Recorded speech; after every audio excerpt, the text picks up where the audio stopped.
YouTube. Today's video we are going to be working on the GTR and we are going to be installing the Turbosmart blow-off valves. I'm going to remove the bumper here in just a minute. And you guys, if you've been following the channel, you've probably noticed the Easter egg that I've got in the background. I decided to go ahead and drop the 2MA turbos just into the car today. I'm going to have to pull them back off because I need to still put on the oil separator that goes onto the back turbo. But a lot of people were saying that these turbos wouldn't fit with the elbows and the turbos and manifolds, everything assembled in one piece. I was able to drop them in no problem, and I'll show you in detail how I did that on the next video when I actually install these. But basically I'll just kind of give you a heads up of what I did. I went ahead and just lowered the rear turbo in, and I had to kind of prop it down there underneath, because if it was up on the studs I couldn't get the front turbo on, so it's just kind of sitting down off to the side back here. And then I lowered in the front turbo, put that up on the studs, put a couple nuts on it, and then raised the rear turbo up, put the manifolds onto the studs, a couple nuts on it. Took about 10 minutes, and I just went ahead and dropped this in just to kind of see how everything would look, and it's going to match up perfectly. So I'm super excited, super pumped. This has been like when did I buy turbos? May of last year. So like this whole turbo project and process has taken me a long time, like 9 months. Switched different turbos and went with the complete cool setup, but that's not what today's video is on. So I'll set you guys up on a tripod. I'm gonna go ahead and pull the bumper off and we'll get today's video underway. If you like this type of content, give me a thumbs up and consider subscribing to the channel. My life be like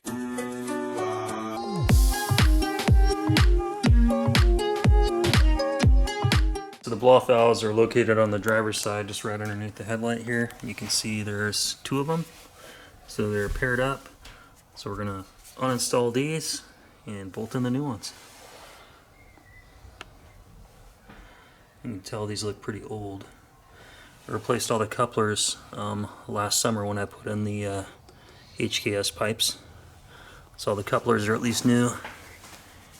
And I may, these feel pretty good. I'm gonna probably replace all these vacuum lines too for the blow-off valves. Alright, let's start undoing all the hose clamps and then all the bolts to the mounting brackets to get these blow-off valves out.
Alright, so this is the setup I'm going to go with. So I'm going to go half recirc and half to vent to atmosphere. You can see that this blow-off valve opens all the way under boost pressure when it needs to. The factory one, even though it has a nice big out port, it only opens, that's it, like a third of the way. In the box it comes with this little adapter on. You're going to want to unscrew that and put this big adapter on. and that's for the recirc. If you wanted to make it 100% vent to atmosphere, there's a plug here, and there's little rubber gaskets on it. So this would be if you wanted to make it just 100% vent to atmosphere, you could plug that. But we're going to take this off and put the recirc on there and go with that for now. If I decide to change the intake system, I might change it 100% to vent to atmosphere, and I'll show you why. So the problem is if we go vent to atmosphere is the recerc that blows back out goes down through here and back around the intercooler through this composite plastic tubing, and it comes back up in through the intakes. So if I was to do vent to atmosphere, I would have to figure out a way to plug all this stuff off. And with this rear intake tubing that goes to the rear turbo, it's just creating just another issue that I don't want to deal with. So eventually, if I change the entire intake system here to the rear inlet and the front inlet to HKS, because I don't need mass airflow sensors or any of that other crap, then at that time I'll probably change the to a vent to atmosphere type setup for 100%, but I just think for now it's just gonna be less of a headache so I can finish getting these turbos done. So let's finish assembling these and get them thrown in the car. I spent a lot of time cleaning all this up. Make sure I get a good seal. This is nice cast aluminum, really nice factory part. Thought about going with the HKS blow-off valve, but I like the way that this factory cast aluminum piece is. I think it's just built better.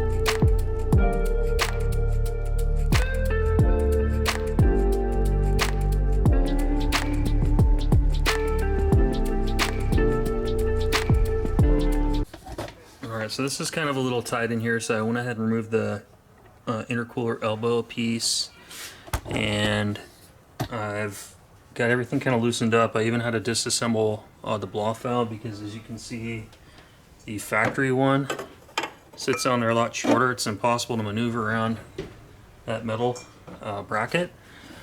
So let's see what we can do here. There we go, that fits in perfect, so now I can just see how this is going to fit here. That's perfect, so that'll fit just the way it's supposed to. You just have to assemble the back blow-off valve on in the car.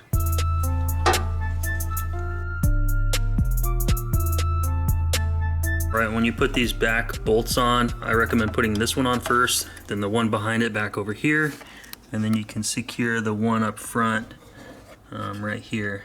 And I wanted to replace the vacuum lines, but in order to get back to those up there, you're gonna have to really take off the fender liner, because there's no way to really get the pair of pliers back behind that boost piping to get the little clamps off. So we'll deal with that later. I'll have to just take the jack the car up, take the wheel off, take the fender liner off, and then replace these, because they look like they're, you know, starting to get a little dried out and like a little cracked. They don't look horrible, but they're going to probably start losing boost pressure over time in the next few years.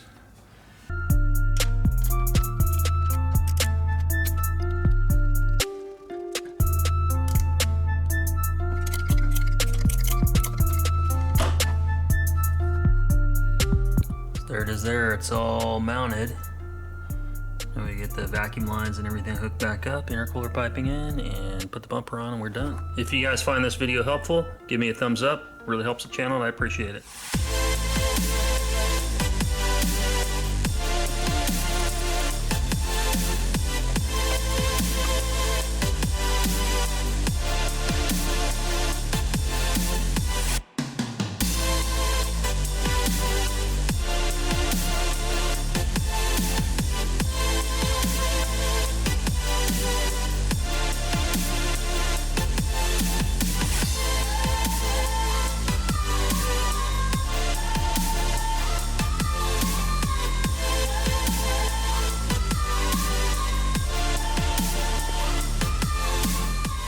I've got that intercooler piping all tightened down with the hose clamps and everything, and if you have any want to see tips on how to put that in, I did a whole video on installing the HKS kit, but basically you just had to loosen the front nuts on the intercooler, and that allowed me to have the space to kind of maneuver that back into position. Last thing we're going to do is go ahead and put the wastegate pressure lines on. And the cool thing with these is the top spin, so if you need to tighten or loosen the springs, you can just twist them and the vacuum line will stay in position. You don't have to disconnect it or anything. All right, let's get this vacuum line on. The boost line, or whatever it is. So blow valves are all in and they go on pretty easy. The springs are way stiffer than the stock ones. I'll show you, just like a vacuum pump, you can just barely pump the vacuum pump and the blow valve opens up. But alright, so I've got a hand vacuum pump here to a splitter, and I just wanted to double check the springs open on these blow valves.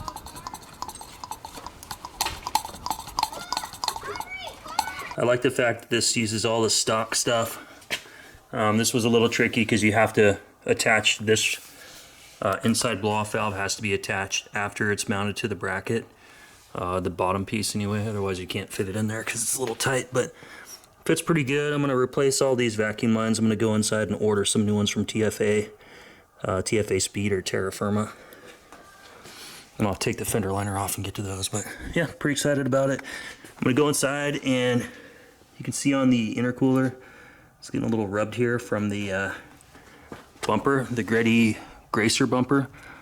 So I'm going to go in and I'm going to kind of I'm going to die grind the bumper down just to clean it up so I can get the bumper on and hopefully have no more rubbing. I'm going to tighten these down, and let's get inside. Let's get this finished up. This is coming along pretty well. So we're inside the office here, and I got the bumper here. I'm just going to do a little grinding inside because I don't want to scratch this outside trying to grind this down. But you can see this edge has been grinded down. I'm just using a pretty smooth tip, and I'm going to hit it with some sandpaper at the end. And this is what the other side looks like. So I'm just going to try to shape this more of the contour of the ARC, where it's kind of rounded. So I'll grind that out, put you guys up on a time lapse, and then we'll go throw the bumper on, get everything put back together, and we're done.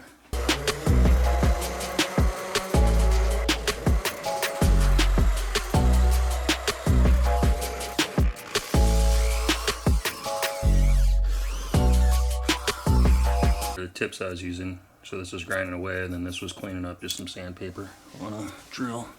But yep, both sides are done. That's contoured. It's gonna be real good. I think that's gonna mount up perfectly to the ARC. And I kind of cleaned up that edge here and this little edge up here. But let's get back out in the garage.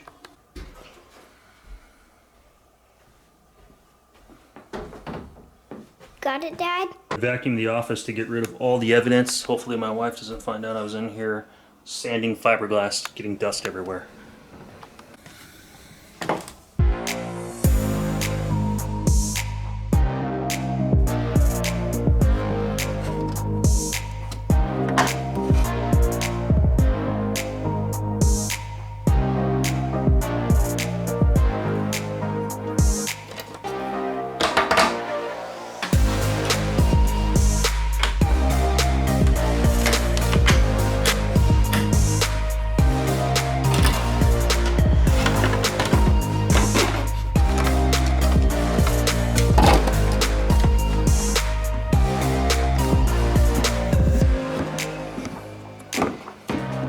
Unfortunately, I can't show you guys what these blow-off valves sound like when they dump the boost pressure, but I will do another video in the future once I finish installing the turbo kit.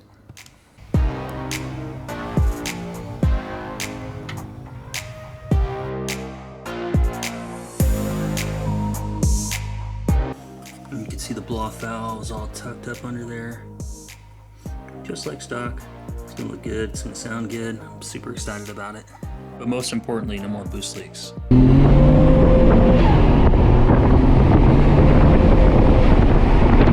Bumpers on, and you can see now we've got enough gap here. Let's see if I can get a good angle with some light for you guys. We've got about I don't know, 2-3 millimeters of clearance there. Same thing, just a few millimeters of clearance. So hopefully, I don't think that'll, it may slightly touch it, but I don't know, the bumpers on there are pretty sturdy, so hopefully it's not going to rub at that anymore. And we are ready for the turbo installation next. But anyway guys, thank you so much for watching the video. If you guys have made it this far with me today, I appreciate you guys following the channel. Hopefully this video was helpful. If you liked the installation and if you got anything out of this video with the blow-off valves, give the video a thumbs up. Hopefully this saves you some time and gives you the knowledge and a little bit more understanding of what you're going to get involved with before you start tearing into your car. So anyway guys, have a good one. Thanks for watching. Like, share, comment, subscribe. I'll see you next time.